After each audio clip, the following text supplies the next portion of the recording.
Check. So just trying to check the line today here.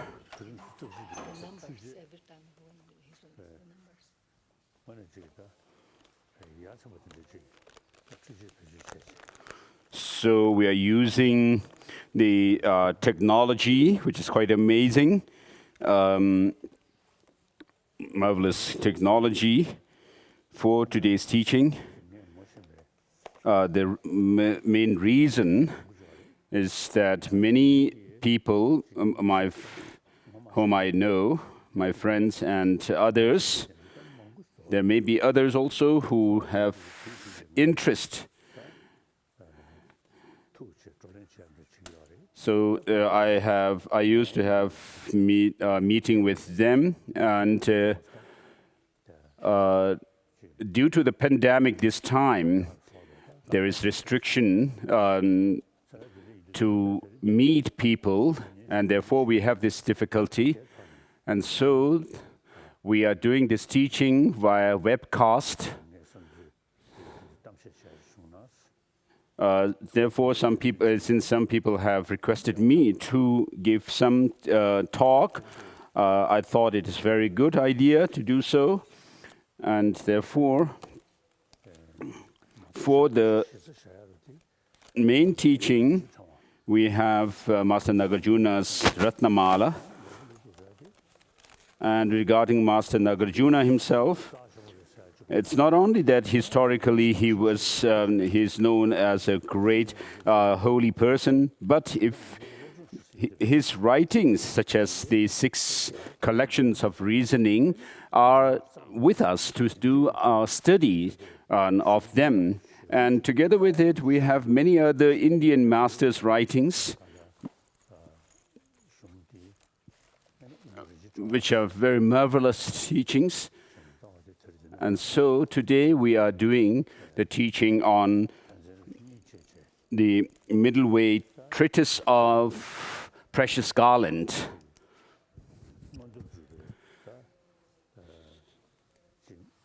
So within this teaching, there are 16 factors for higher rebirth, which I will teach today. And then tomorrow, later, there is a part in this text towards the end where it says, may all the negative consequences or results of the negative karmas of others ripen upon me, and may all the good deeds that I have done, the actions I have done, ripen upon others. And so we'll do tomorrow the section on bodhicitta, in other words. So all of us, including my dear friends, even down to the smallest insects, we are all same in wanting happiness and not wanting suffering. So the 7 billion people on this earth, every one of us, there's no need for reasoning out that we all want happiness and not want suffering. So there's suffering that we do not want and happiness we desire. Regarding this, there are 2. One based on the sensorial pain and pleasure, sensorial and sensory, and the other one is mental. So, due to materialistic way of life, the material development is aimed only focused on the physical pleasure. So, people who have all the facilities, the material facilities, and also have name and fame, they remain very unhappy. So in this 21st century, of course, the material development has helped us to, with the physical pleasure and comfort.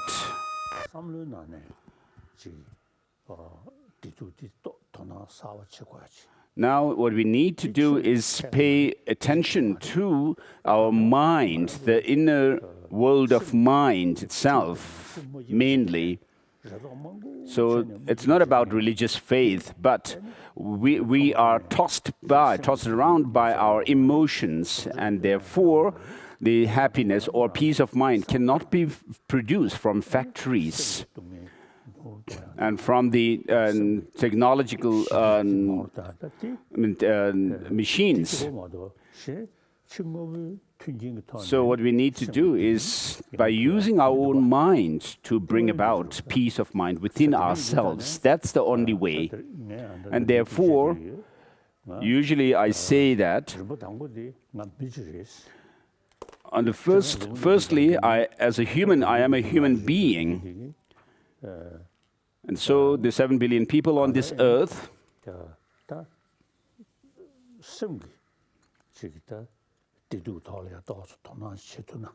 so I usually express that people, if people could pay more attention to the pain and pleasure that have to do with our mind. And so even scientists are today paying some attention to this. And therefore, historically, the Indian tradition regarding psychology has the most precise and detailed explanation of the workings of mind and emotions.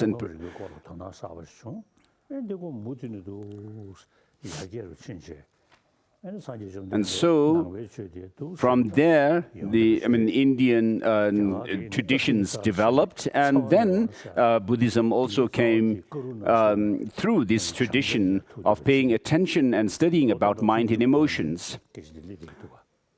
And so, there is the emphasis on the practice of love and compassion in the Indian tradition, which is over 2,500 years.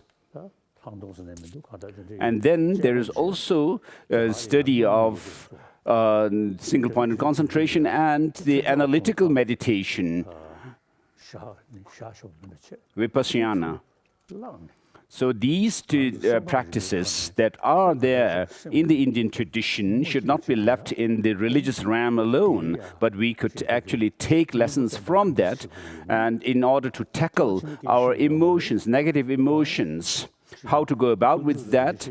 And we are not talking about Creator God or past and future lives or anything like that, but we are talking about dealing with our emotions here and now.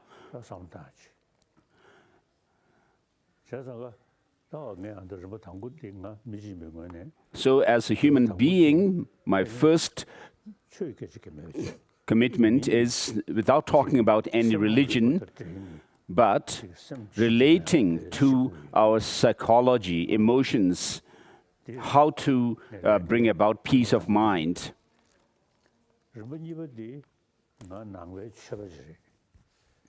And secondly, as a Buddhist practitioner, of course, there are many different traditions in the world.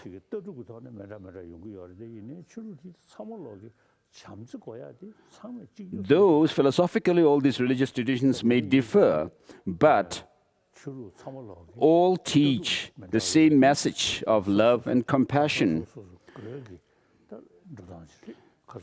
And so the philosophical view is something that has to do with the specific disciples or the followers of the different religious traditions. But the main message is that of love and compassion, and therefore there is a basis for religious harmony amongst the different religious traditions. Otherwise, just following the religious traditions as if they are just our customs or habits,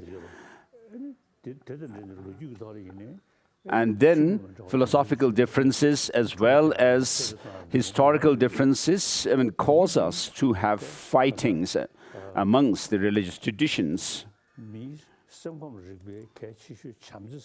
So the love and compassion, which are the most important factors within a human psyche,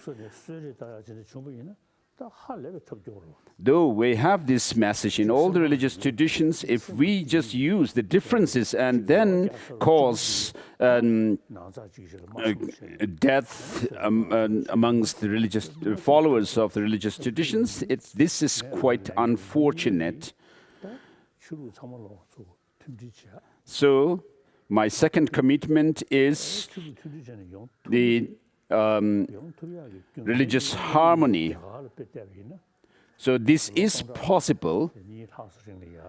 If you look at India itself as an example, over the last 3,000 years or so, 2,000 years or so, there have been so many religious traditions in India.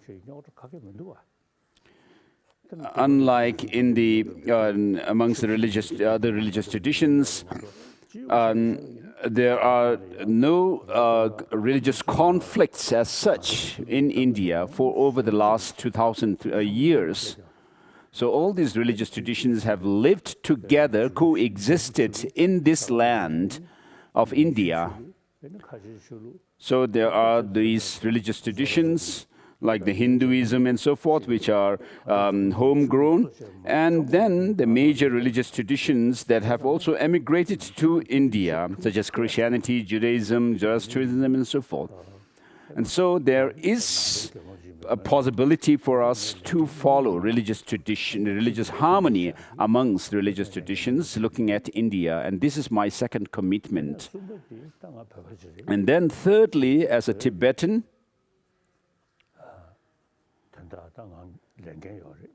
so I have a responsibility over Tibet.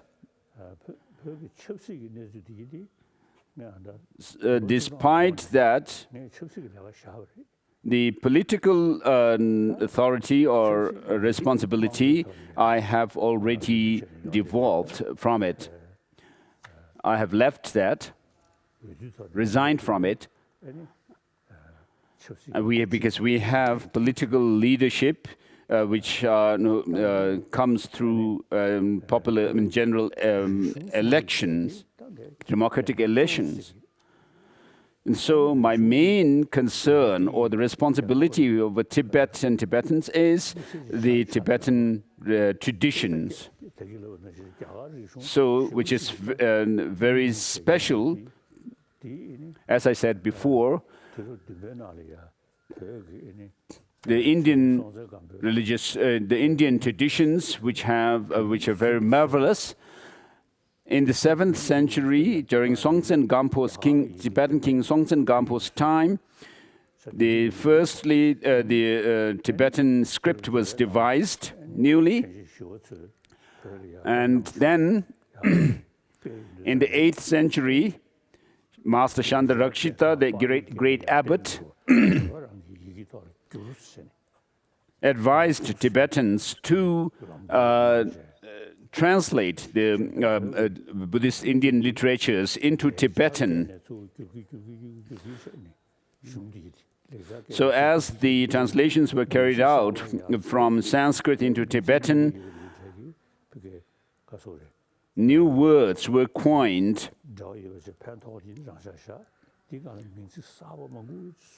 So there were also words that were already in Tibetan in use in the Tibetan language, which were those which were helpful and useful were kept, and then new words were coined while translations were carried out.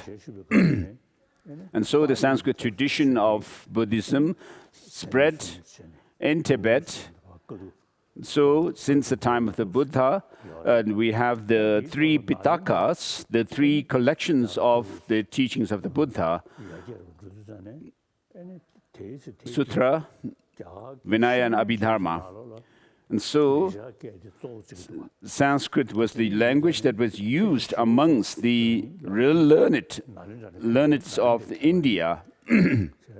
So, being the Master Abbot Chandarakshita, having come from the Sanskrit tradition,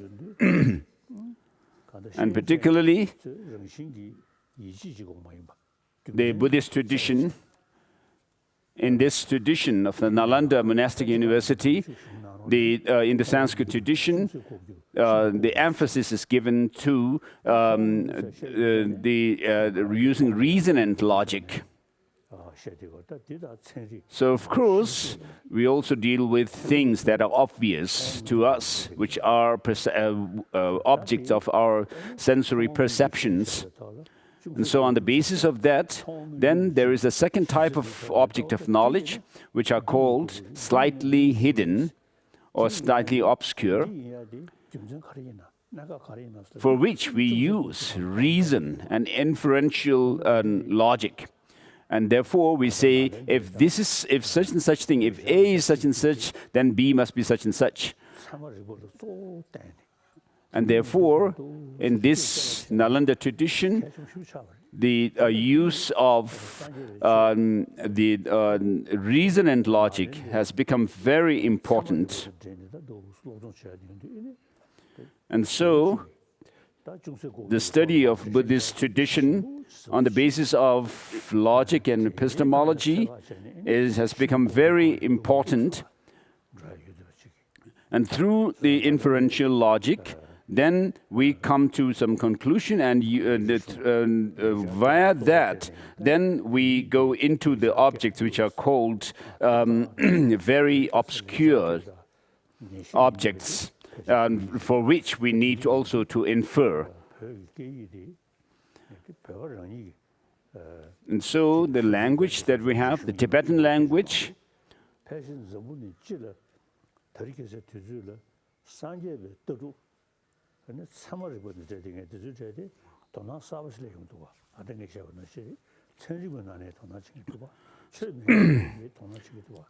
and so this tradition of using logic and reasoning that we have to explain and demonstrate the truth of the teaching of the Buddha in the Sanskrit tradition is something that even the modern scholars, like scientists and so forth, are also taking interest in. So this has become very important tradition.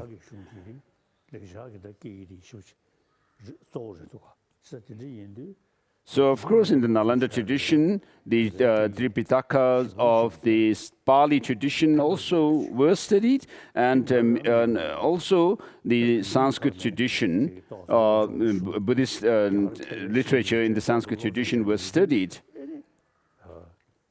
So this is from my own experience that after having studied these texts in the Sanskrit tradition, when I have dialogues with other scholars, scientists and so forth, it proves very helpful. So this language that we have, I consider it one of my responsibilities to preserve this language that we have, in which we have the over 300 volumes of Ganjur and Tenjur, the translated words of the Buddha and the translated words and exegesis of the Indian language, from the Indian language, the treatises. So I consider is one of my main responsibilities to preserve this language as well. So we have this custom or the habit in Americans to be compassionate, even to insects. The parents and other older people telling the young ones not to kill insects and bugs. And so, amongst all the religious traditions and Buddhist traditions, we, the Tibetans, have the most extensive and the richest tradition, the profound and extensive tradition of the Indian Buddhist tradition. So I've been in exile for the last over 60 years. I usually call myself the longest guest of Indian government. And so from India, Buddhism spread to China.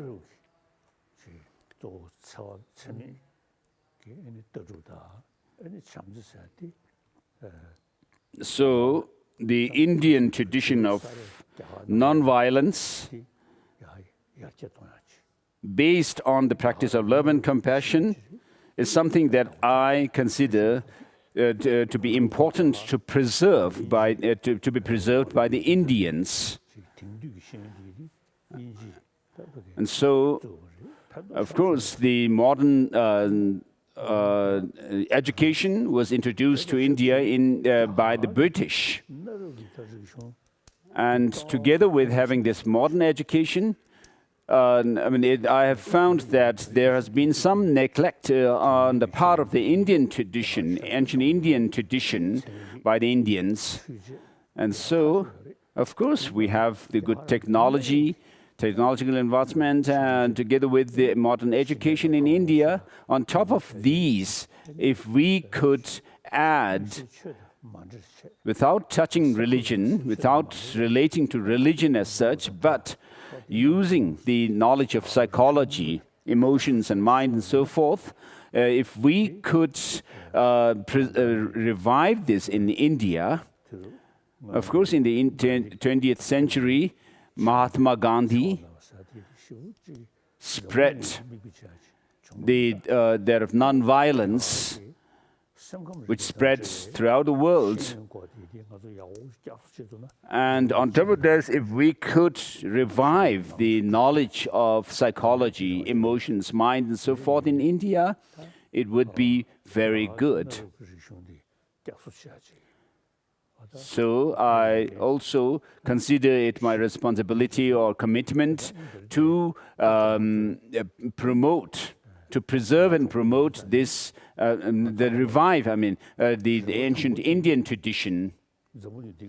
So the first commitment is about, related to all beings who don't want suffering but want happiness.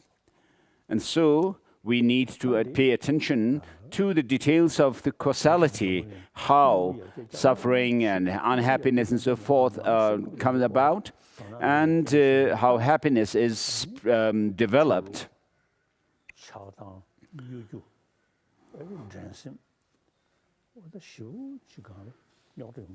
So we have lots of emotional crises due to love, hate, attachment and so forth, anger.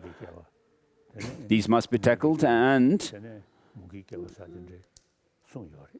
of course in the Indian tradition, in the Abhidharma tradition, for example, there are mentions of the ages of weapons and so forth. So if we look at the world today, and also famine and drought and so forth have been mentioned.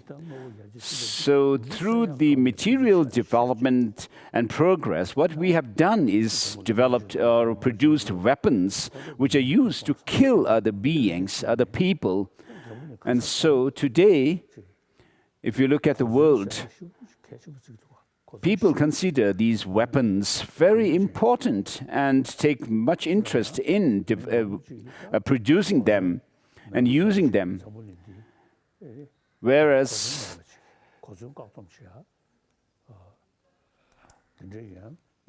there are movements for disarmament and making the world free of nuclear weapons and so forth. So if you think carefully, think closely, there's no way the weapons will solve human problems. This is impossible. So being motivated by our attachment, hatred, and there's no way we can solve the problems of using weapons based on this kind of emotion.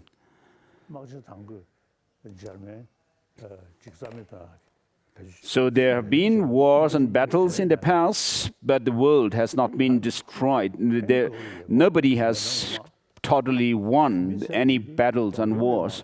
In the First World War, people thought of destroying the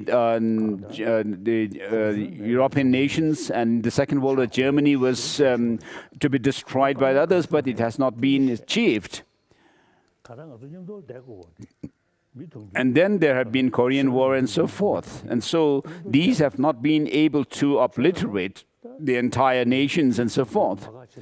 So we have to live together. There's no way we can actually defeat completely and destroy the other party. And so what we need to do is follow dialogue and discussions when there are differences. So that's the only way. So in order to disarm, in order for the external disarmament to be fulfilled, to be achieved, we need to practice inner armament. And so for that, we need to develop love and compassion, on the basis of which peace of mind within ourselves. So the reason that we can promote love and compassion is that love and compassion is something that is intrinsic into us. This is our nature. If the basic human nature, if we look at a child being neglected at birth by his or her mother, I mean, there's no way the child can survive. And so, even animals depend on mother's love and care.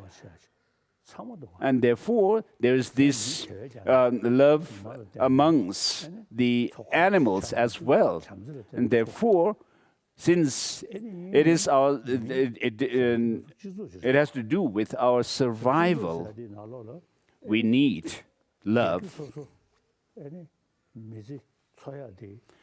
So individuals survive.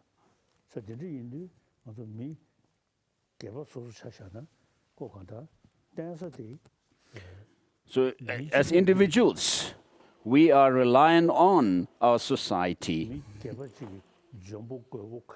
However successful, efficient a person, an individual may be, without a human community, he or she cannot survive. So as human beings, we are social animals.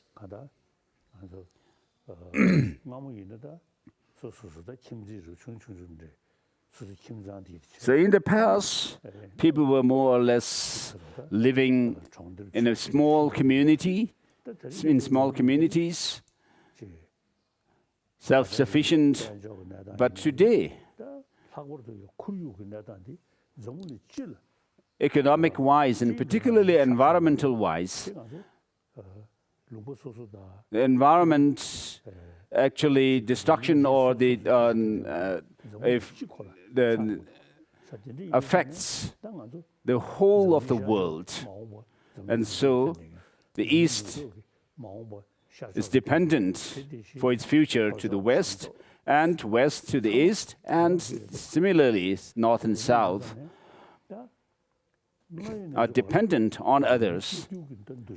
And therefore, with the sense of oneness of human being, we need to think about, consider taking responsibility for the environmental protection.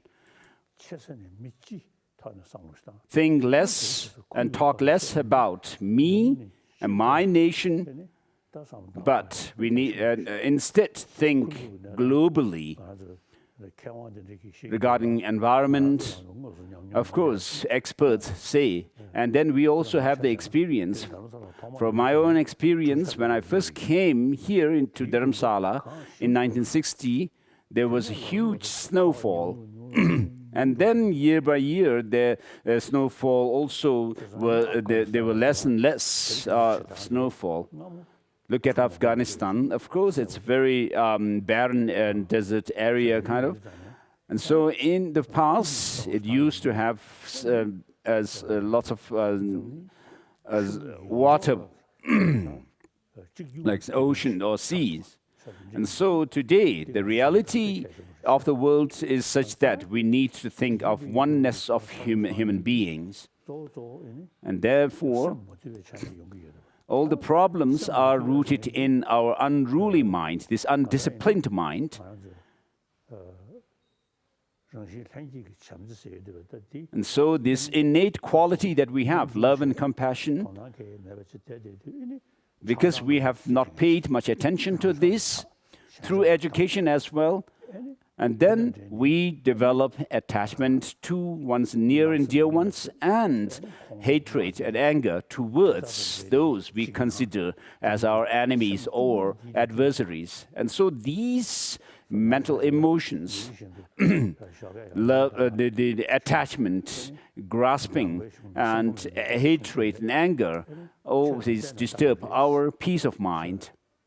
And so in Buddhism, we talk about everything being interdependent. Nothing is standalone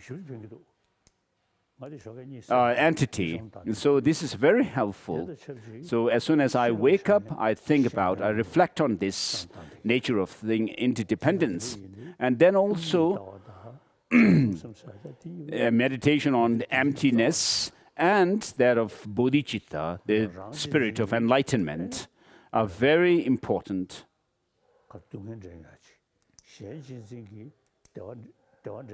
So self-cherishing attitude brings about suffering, whereas cherishing others over oneself brings about happiness.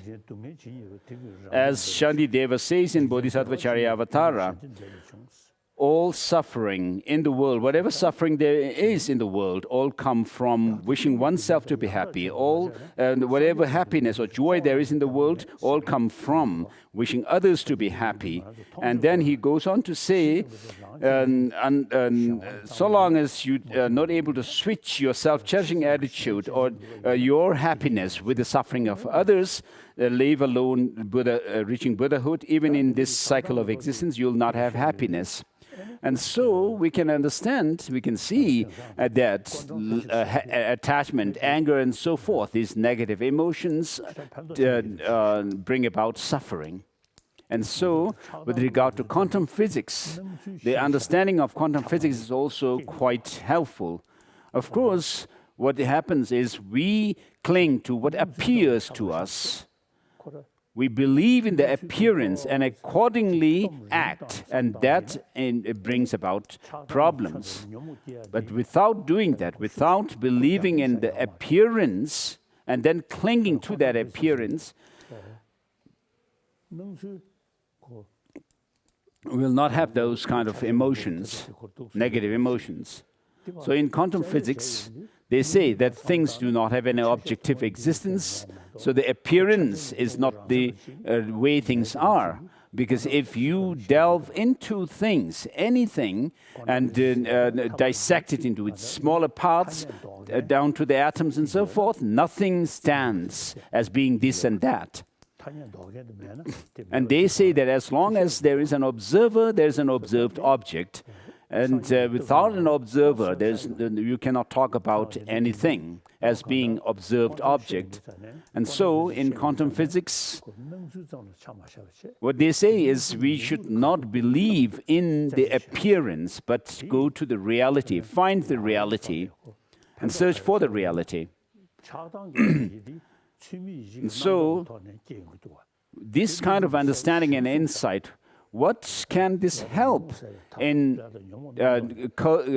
countering our negative emotions? This is said very clearly in Master Nagarjuna's text. He says that because of our inappropriate attention or mentation, we develop the negative emotions like attachment and clinging and anger and so forth. Whereas when you actually search for the reality of the thing, I mean, there is nothing that can be left, that is left there. which can give rise to our attachment, anger, and so forth. And so,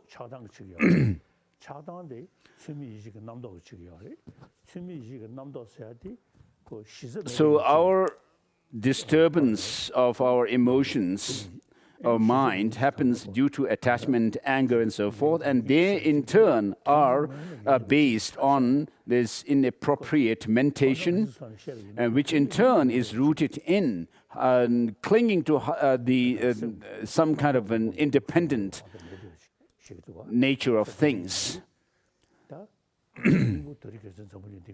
So, in essence, all of us in the world are same in wanting happiness and not wanting suffering. And therefore, to increase what we want, happiness, and to decrease what we don't want, unhappiness or suffering, we need to pay more attention to our inner world of mind and emotions. How long has it been? It's been more than 40 minutes so far.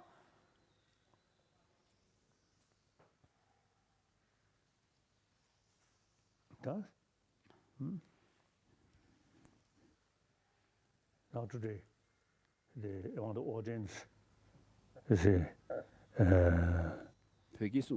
may have some more interest His Holiness if is I talking in use English. by broken English. Oh, His Holiness wants to speak in English. So,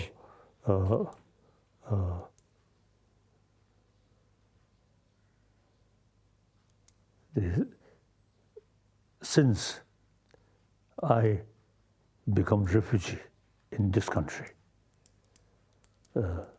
one way, very unfortunate, but one way I have much more opportunity meeting with many religious leaders, different religious leaders, and then science.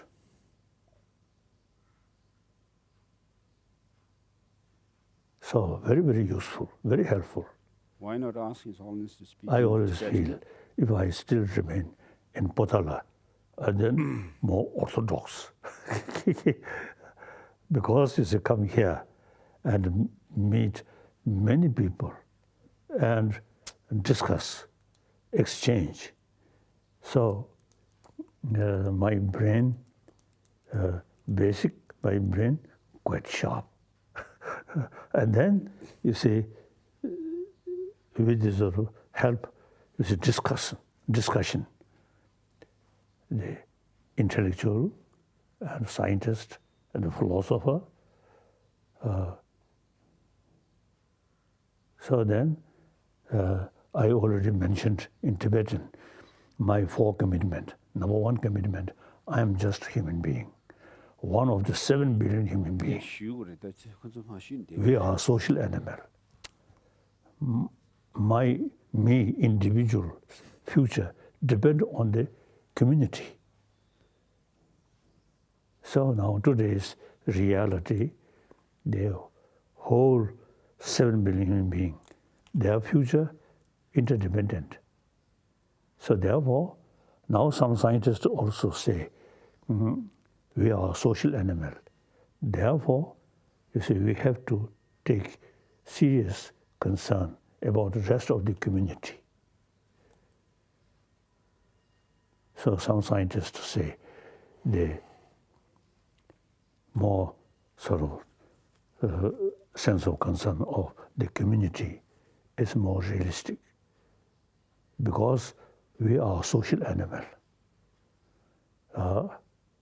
The reality, social animal, in spite that just to think of oneself is also not the proper way.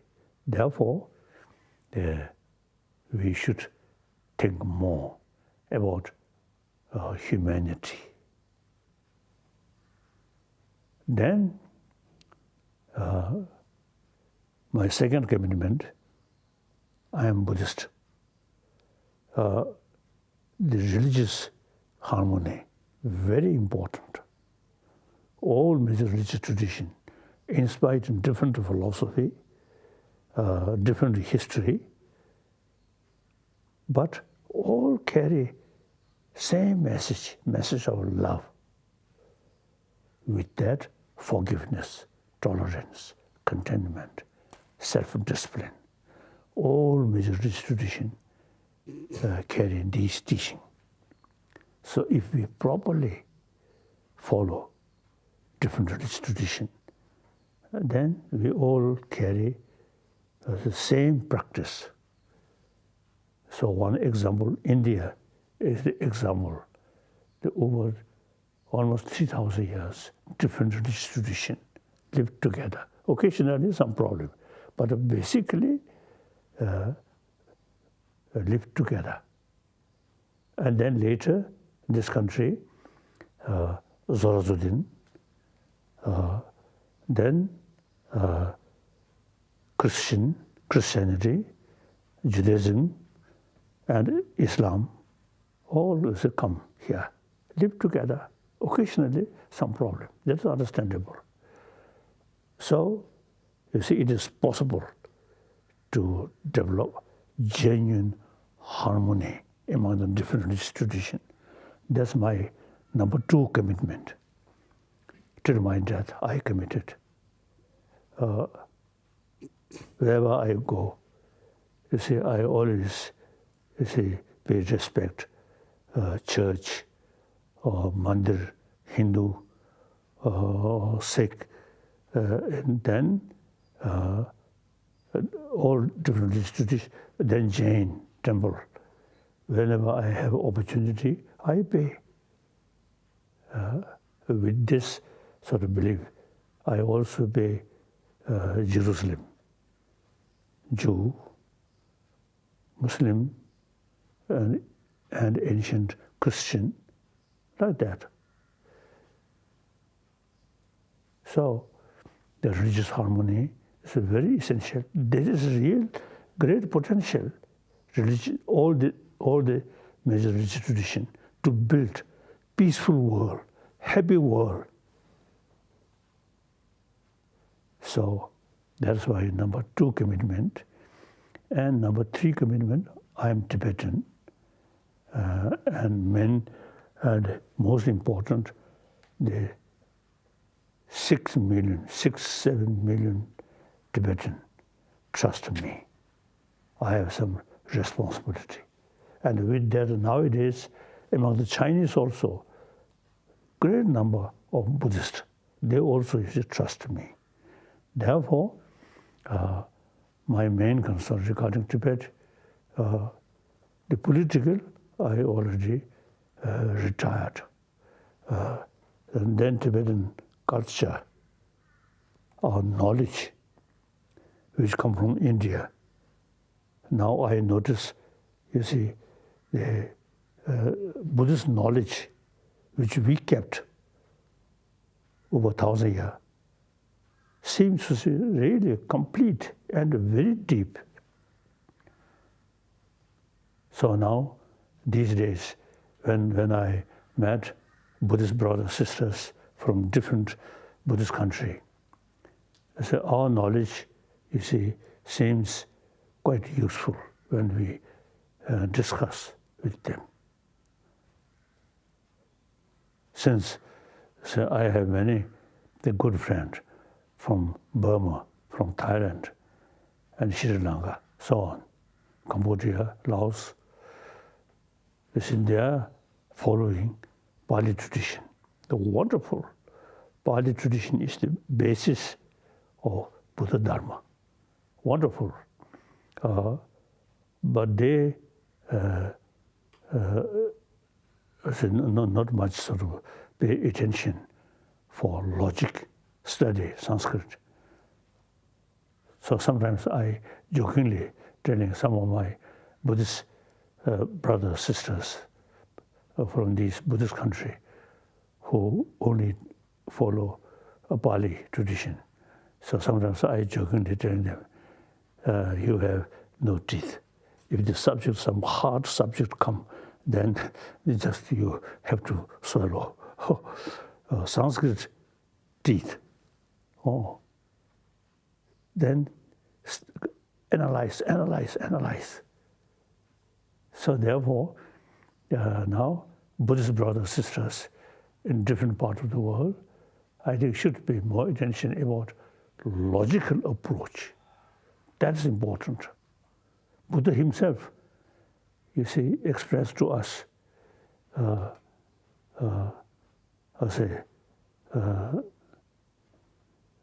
what I taught you, you should not sort of just accept with belief. No, you analyze, you study, analyze.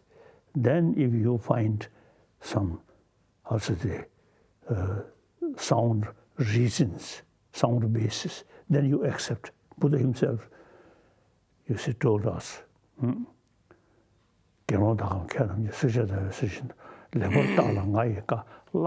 monks and scholars, just as gold is tested by burning, cutting, and rubbing, likewise, very scientific way thinking. He emphasizes examine my teaching and thoroughly, analytical meditation is very important. And then accept it, not because you have the so faith or devotion to me. Tibetan Buddhist tradition, so we really kept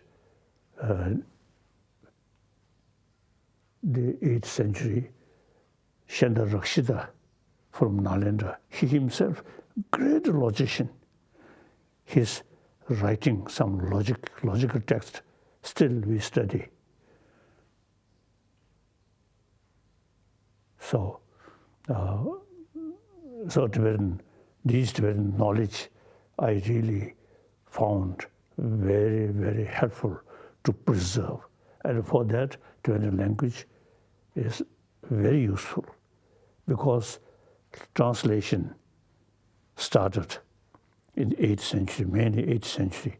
Shanda Rakshita told Tibetan king, since you have your own language, so instead of study Sanskrit, you should translate all these texts. So now, gradually, over 300 volumes, all translated. Basic Vinaya, these mainly Pali. Then the Madhyamaka or Pramana Vadika, Parmana, these mainly Sanskrit. So therefore, the Tibetan knowledge seems very important, useful. And then Tibet, usually see people say, roof of the world. So look, major river which cover from China up to Pakistan. Major river, the original source, Tibetan plateau. So now, within my lifetime, in my early period, some mountain around Lhasa, more snow. Then decade by decade, less. So the environment now problem, global warming, very important. So we should pay more attention about global warming and ecology. So my commitment has tried to preserve Tibetan ecology without much taking special care. Some Chinese leaders also, you see, paying more attention. Very good. So now,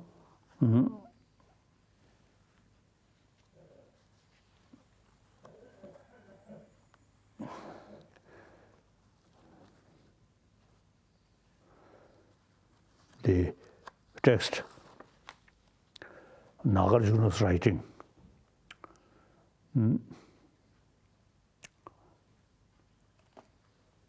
I'm thinking the Nagarjuna's main student, Arya Deva, in his writing, some I cannot translate in English. Some member Tambundo, First, get rid of non-meritorious sections, and second, in the middle, get rid of the notion of a self and independent self, and then finally get rid of all distorted views. And someone who is able to do that is a wise one. And so, what I'm going to go through from this text today has to do with the first point of Arya Deva. And so, the causes for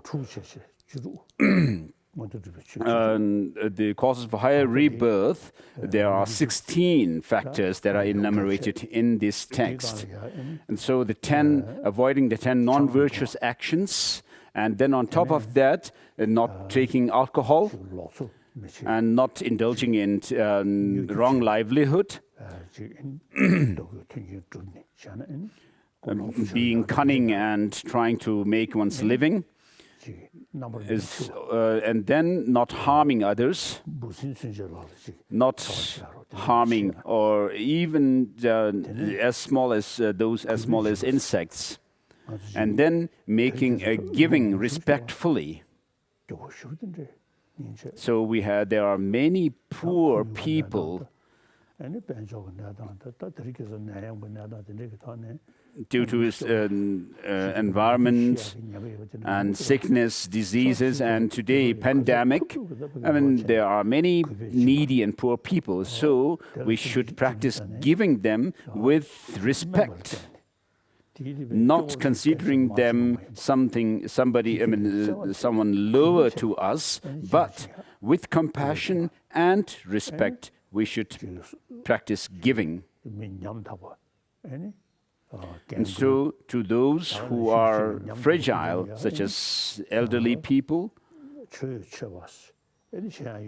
and then others who are knowledgeable, learned, venerating those worthy ones, and then loving kindness,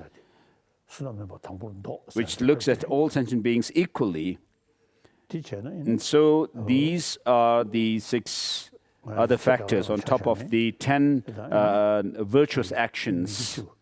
So if these 16 factors are 16 factors for an excellent human or higher rebirth. And so if you practice them in this life, you will also be healthy, have a long life, and we will have friends and liked by others, and so forth. And so these 16 factors are mentioned for higher and excellent or very special higher rebirth. So the second line from Arya Deva's quotation, 400 verses, in the middle, get rid of the notion of self.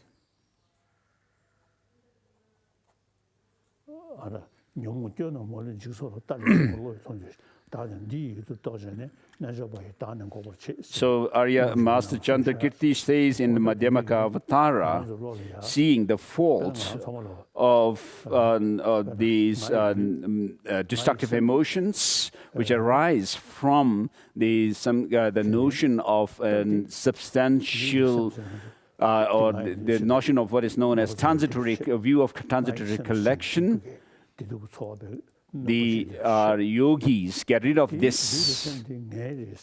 And so we say that we have this notion of an I, and then say this body and mind is mine, are mine. And so where is that I, which you consider to be the possessor of your body and mind? So if you check like this,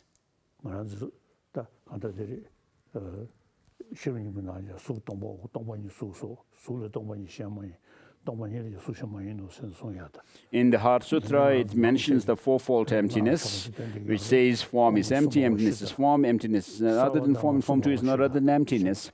And then when we do tantric practices, we say Om's,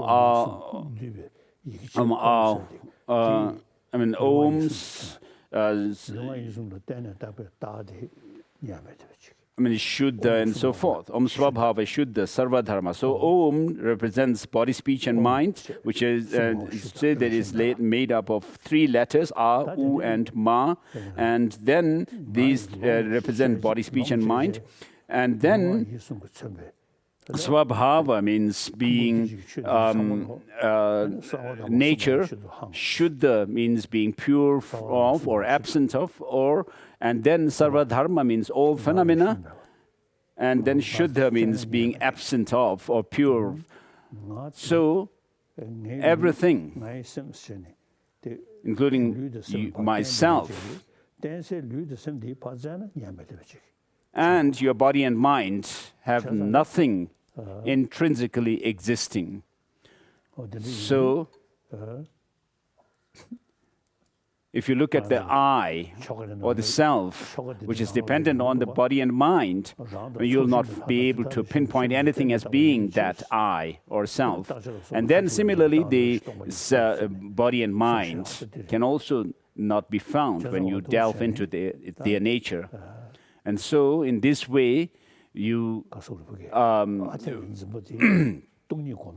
by meditating on emptiness in this way, you will not have this strong clinging to some kind of a solidity in yourself and your body and mind.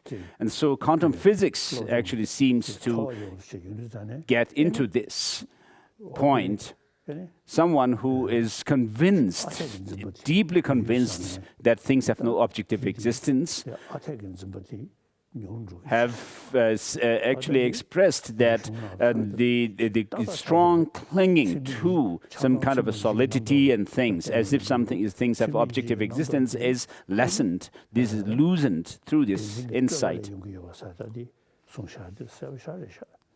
So this comes, believing that there is something concrete, absolute out there, is based on what is known as the fabrication or elaboration of things having some kind of independent existence. So for someone who has no belief in religion, this kind of understanding of quantum physics will be helpful in curbing or countering their strong clinging to things. So I will not go into detail.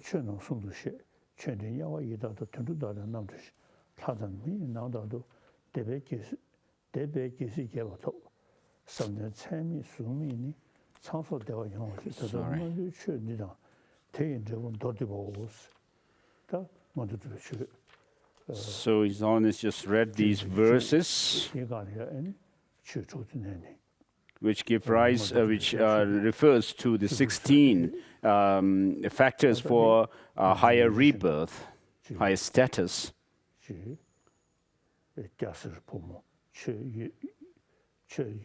So verse number begin from the beginning of the text to the verse number 24 is done. And so these are, whether you are a believer or not, or layperson or monastics or not, these practices are very important and helpful for a good life.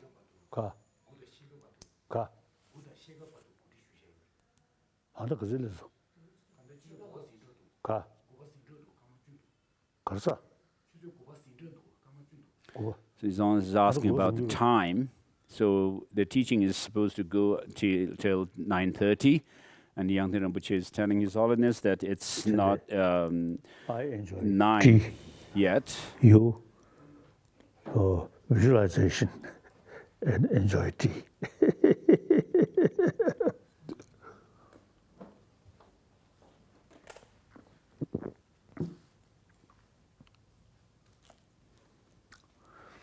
According to some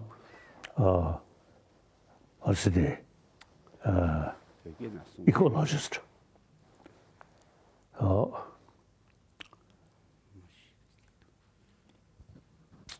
now global warming, decade by decade, increasing. So within next few decades, it may reach these rivers reduce, and the Greenland eventually become desert. Within next few decades, it's possible. Some scholars say that. So we should pay more attention about ecology. That's very important. Then, as my number one commitment for happier humanity, so we must build. Whenever we find disagreement, not touching weapon, think, reason, and mutual respect, and through dialogue. So I usually was telling this 21st century should be century of dialogue. Whenever we have some disagreement, sit down and talk.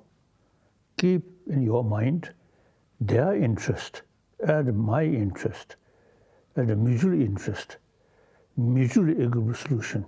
Through that we try to find solution.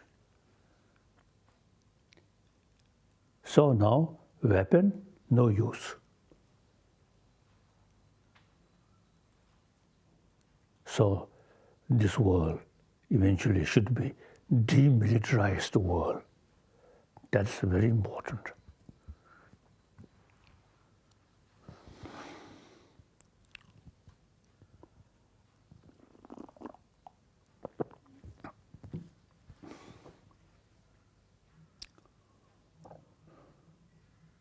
So now, this first time, I'm hoping, you see, from time to time, we can meet through this way and talk.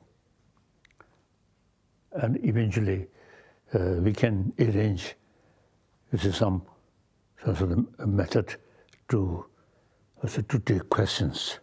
The physically, now, there's a distance, but with this kind of sort of